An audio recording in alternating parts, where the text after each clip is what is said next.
ঢোক গিলার সাথে সাথে যখন ফোলা নিচ থেকে উপরের দিকে ওঠে তখন আমরা প্রাথমিকভাবে ধরে নিতে পারি এটি একটি থাইরয়েড গ্ল্যান্ডের টিউমার। এই অপারেশন করার পরে এখন যেভাবে স্বাভাবিক বা কথা বলতেছি এরকম কথা বলতে পারবো কিনা, আর মানে এটা নাকি ক্যালসিয়াম, মানে সবসময় কি আমার ক্যালসিয়াম খেয়ে যেতে হবে? আচ্ছা আচ্ছা, খুব ভালো একটি প্রশ্ন করেছেন।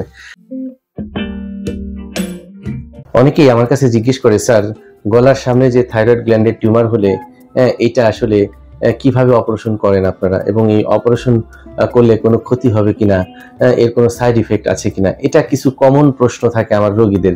এই যে ফোলাটা আমরা কিভাবে ধারণা করলাম যে এটি একটি থাইরয়েড গ্ল্যান্ডের টিউমার? আপনি একটু ঢোক গেলেন তো সুফিয়া আপা?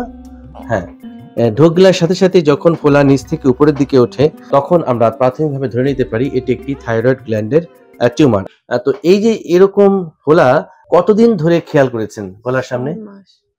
6 মাস। 6 মাস ধরে খেয়াল করেছেন। আমি গলা ব্যথা করতেছে, পরে তারপরে হঠাৎ করে হাত দিয়ে দেখি এই জায়গায় গুডির মধ্যে ব্যথা করে। হ্যাঁ, দুধ পাই, খাইতে পারি না। হ্যাঁ, দুধ গিললে ব্যথা লাগে। হ্যাঁ। তখন থেকেই মানে দেখি সাইডে গুডির মতো। তাহলে দেখুন এই যে গলার সামনে ফোলা, এই জিনিসটা কিন্তু আকস্মিকভাবে মানুষের দৃষ্টিগোচর হয়।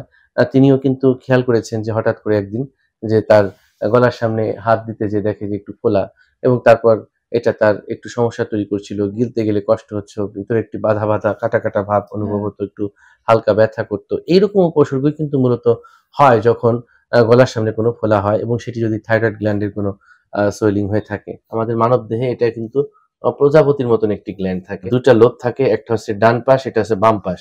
ঢোক গেলেন তো আপা? হ্যাঁ, এই যে তো দুই পাশে কিন্তু মানে টিউমারটি রয়েছে বা গোটা রয়েছে, যে কারণে এটির নাম হচ্ছে মাল্টি নোডুলার গয়টার। তো আমরা রস পরীক্ষা করেছি এবং এর পাশাপাশি আমরা আল্ট্রাসোনোগ্রাম করেছি, তার হরমোন লেভেল চেক আপ করেছি, তার বডি ফিটনেস দেখেছি, সবকিছু স্বাভাবিক আছে বলে কিন্তু আমরা আজকে সিদ্ধান্ত নিলাম সার্জারি করবার। এই অপারেশন করার পরে এখন যেভাবে স্বাভাবিক বা কথা বলতেছি এরকম কথা বলতে পারবো কিনা, আর মানে এটা নাকি ক্যালসিয়াম, মানে সবসময় কি আমার ক্যালসিয়াম খেয়ে যেতে হবে?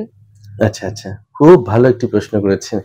প্রথম কথা হচ্ছে যে মানবদেহে এই থাইরয়েড গ্ল্যান্ডের কাজ হচ্ছে হরমোন তৈরি করা।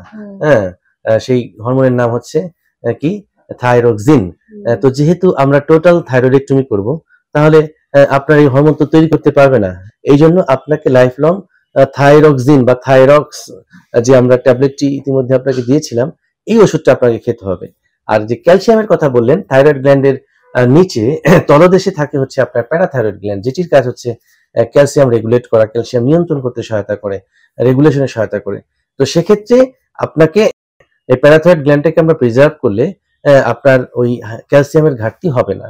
তারপরও আমরা থাইরয়েড সার্জারি করার পর আপনাকে কিছুদিন এই ক্যালসিয়ামের সাপ্লিমেন্ট আমরা দিয়ে রাখবো, যাতে করে আপনার শরীরে কোনো বিরূপ প্রতিক্রিয়া তৈরি না হয়। তাহলে আমাদের উদ্দেশ্যটা কি?